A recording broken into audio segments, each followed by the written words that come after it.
जिंदा और पाक नामे आप सब की खिदमत में इस्लाम। मैं हूं खुदाम का खादिम पास्टर यूनुस एम सालिम, आपकी खिदमत में हाजिर हुआ हूं खुदा के कलाम के साथ।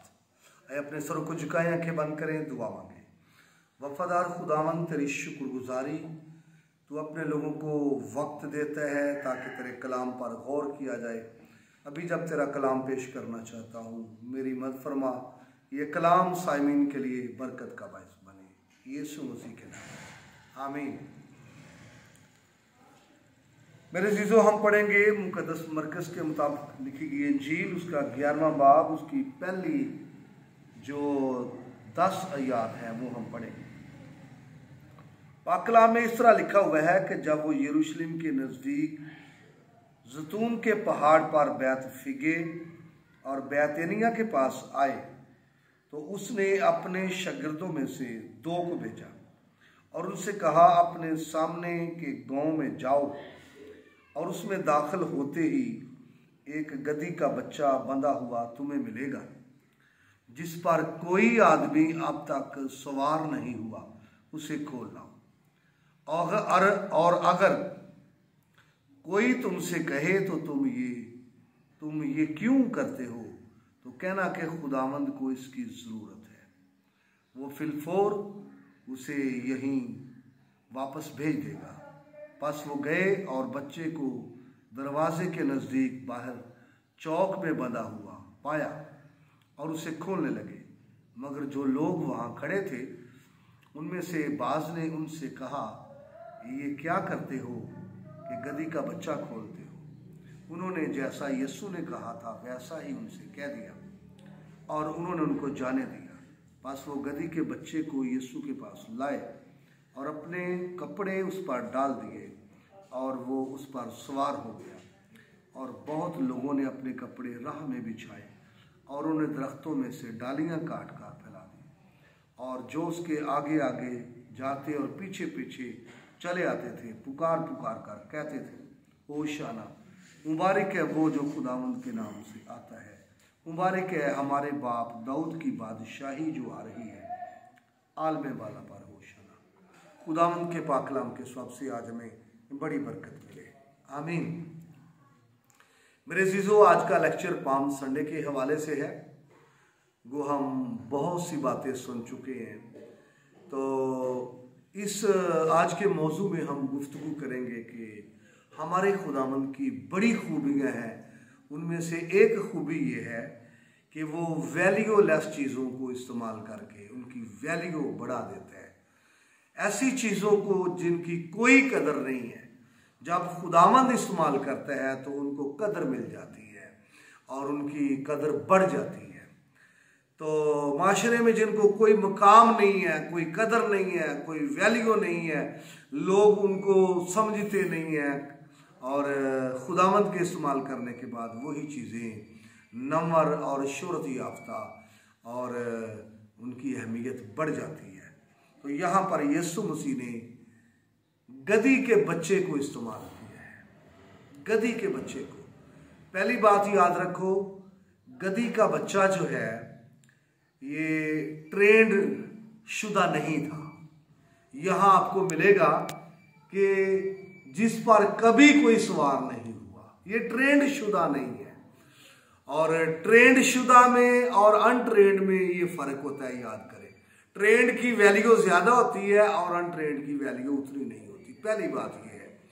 दूसरी बात ये है कि जहां घोड़ों की वैल्यू है और सवारी के लिहाज से हाथी की वैल्यू थी, घोड़ों की वैल्यू थी, ऊंट की वैल्यू थी, गधे की वैल्यू उस लिहाज से नहीं थी, क्योंकि गधे को गरीब गुरबा यूज करते थे और ख़ास लोग जो हैं वो घोड़ों को और शाही सवारी हाथी को, और अरब के लोग ऊंट का इस्तेमाल करते थे, गधे को इस्तेमाल नहीं करते थे। लेकिन खुदावंद यीशु मसीह ने गधे को इस्तेमाल करके, गधे की सवारी करके उसकी वैल्यू को बढ़ा दिया है। और इसकी वैल्यू के लिए मैं आपको बताना चाहता हूँ, पाम संडे की इबादत जहाँ भी होंगी, हर इबादत में गधे का जिक्र होगा। वो किसी जगह भी हो, इस गधे का जिक्र होगा जिसको यीशु मसीह ने इस्तेमाल किया है। और यीशु मसीह ने इस्तेमाल करके इसकी वैल्यू को अप किया है, वैल्यू को बढ़ा दिया है। हमारे कल्चर में भी गधे की वो वैल्यू नहीं है जो किसी घोड़े की है या किसी और सवारी की है, और इस जानवर को लोग ज्यादा अहमियत नहीं देते।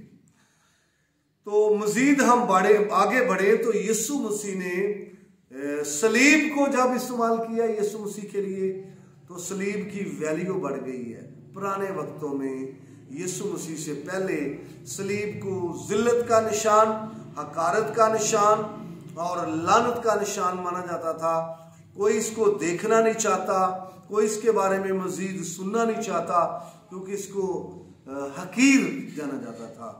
लेकिन जब से यीशु मसीह के लिए इस्तेमाल हुई है सलीब, इसकी लानत रिमूव हो गई और इसके साथ लोग अपना नाम अटैच करना पसंद करते हैं, लोग अपने घरों में इसको लगाना पसंद करते हैं, अपने मकान के ऊपर इसका निशान नस्ब करना पसंद करते हैं, अपने गले में पहनना पसंद करते हैं और लोग इस पर निगाह जमाना पसंद करते हैं। यीशु मसीह के इस्तेमाल करने से पहले लोग इससे नजरें छुपाते थे, नजरें हटाते थे, और अब इसको सलीब को देखना चाहते हैं क्योंकि खुदावंद ने इसको इस्तेमाल किया है और इसकी वैल्यू बढ़ गई है। अब ये क्रिश्चियनिटी का निशान है, अब ये फतह का निशान है, अब ये गलबे का निशान है और ये खुदा की मोहब्बत का निशान है। आप किसी ऐसे एरिया में चले जाएं जहां कोई आपकी जान पहचान नहीं है, अगर आपको वहां पर क्रॉस नजर आ जाए आप शादमानी से भर जाएंगे और आप दिलेर हो जाएंगे, और वो सलीब आपको मैसेज देगी कि यहाँ यीशु मसीह के मानने वाले लोग हैं। हमारे खुदावंद ने जब चरनी को इस्तेमाल किया, देखिए उसकी कोई वैल्यू नहीं थी, लेकिन चरनी को इस्तेमाल किया तो उसकी वैल्यू बढ़ा दी है।